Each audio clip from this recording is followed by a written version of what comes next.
Hi, I'm Hannah. And I'm Noah.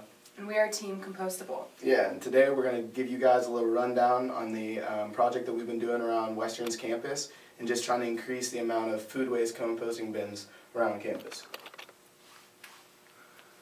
So one of the problems was we needed to identify the most effective way to increase food waste composting within campus.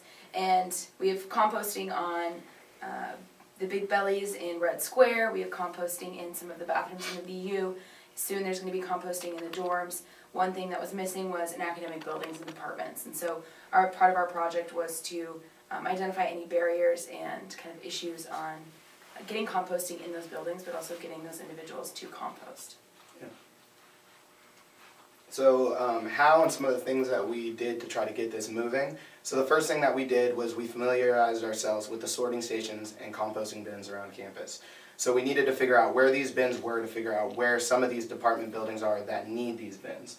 Following that, we actually learned that Western has a composting program that it's completely voluntary, and a lot of the departments actually don't know. So when we first figured out about this program, we learned that it was about a quarter or so of the departments actually were involved in this program, and we weren't even aware of this program when we learned about it.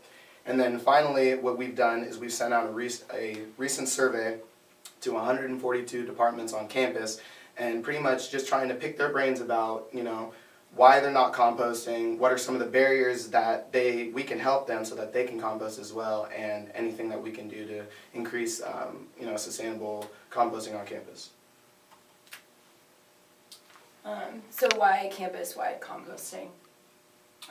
Composting is a really awesome way to reduce your amount of trash that you send to the landfill.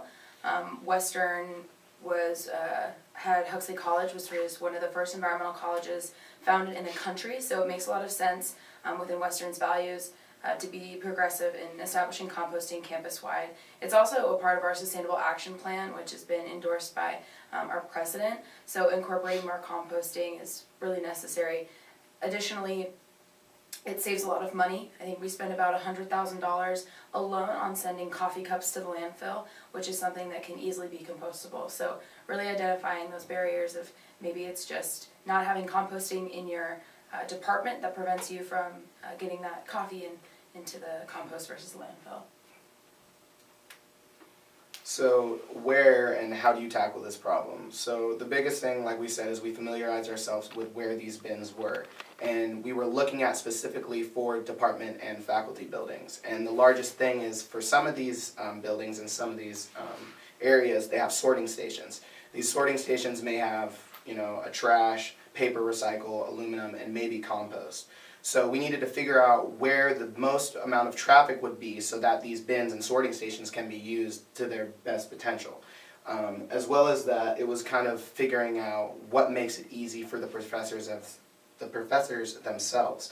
So some of the professors have break rooms in their departments and some of them don't, and some mainly just eat in their own offices. So it was really trying to figure out where do you put a bin so that they can use them on a daily basis without interfering with anything that they have to go about in their normal daily activities. Awesome. So composting and sorting stations in academic buildings. We touched on this a little bit before, but it saves money. It's a part of the Sustainable Action Plan. About 25% of the material in the waste that Western sends to the landfill is compostable. So that's something that is a really great opportunity for academic departments and buildings. We feel like we can decrease that number by a lot. Also, encouraging composting campus-wide. I believe if students and faculty are used to having composting accessible in common areas and where the sorting stations, like Noah mentioned, they'd be more likely to kind of make a habit out of it. And so having that access can bring our campus a little bit closer to being zero waste. So compost captains. So this is basically one way that we thought about trying to solve this program, or this problem, sorry. So the main deal is that professors and faculty, they usually have to sort their own material. In classrooms, custodial staff, every day, regardless of the amount of trash, they have to empty the trash can. But, professors, they have their own life, they're coming in, they may bring their own lunch, and they have trash that they have inside their own, in their own room. but nobody is actually going in there, sorting their own things, and removing the trash for them.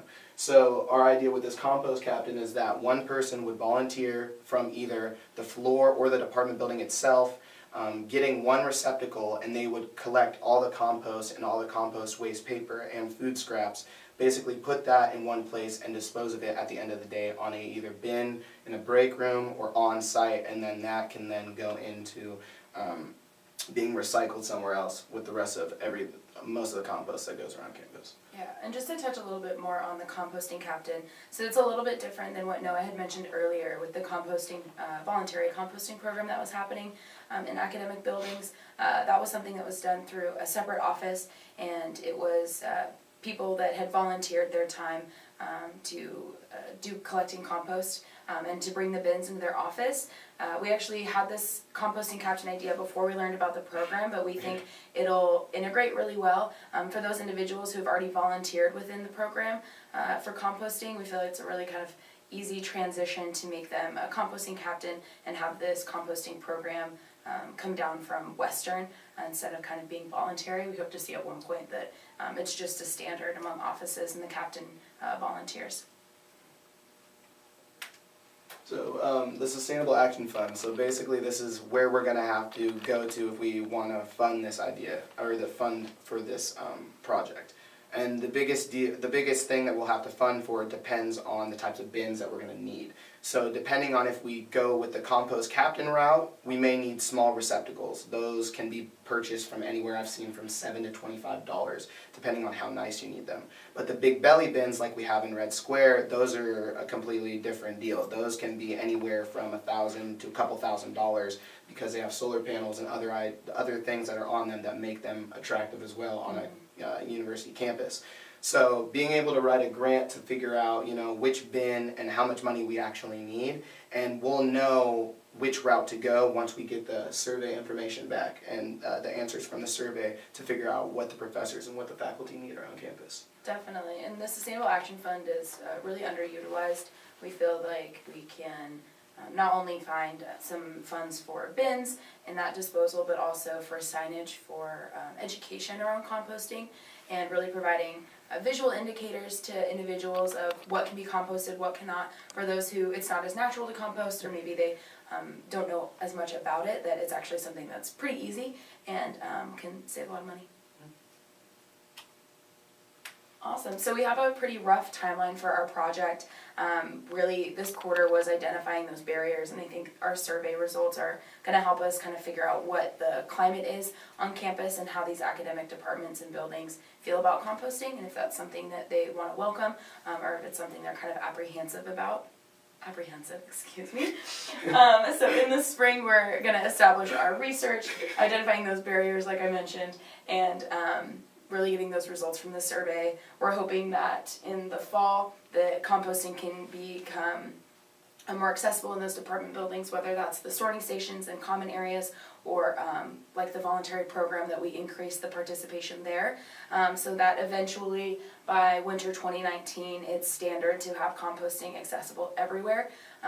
We're hoping to roll this out pretty soon because composting, like I mentioned earlier, is finding its way in the residence halls, so really kind of making that more accessible. If students can expect it pretty much everywhere except academic buildings and departments, then that's going to be a really easy transition to get people involved with it. Yeah. Awesome. Thank you guys. Okay. Just hit that button.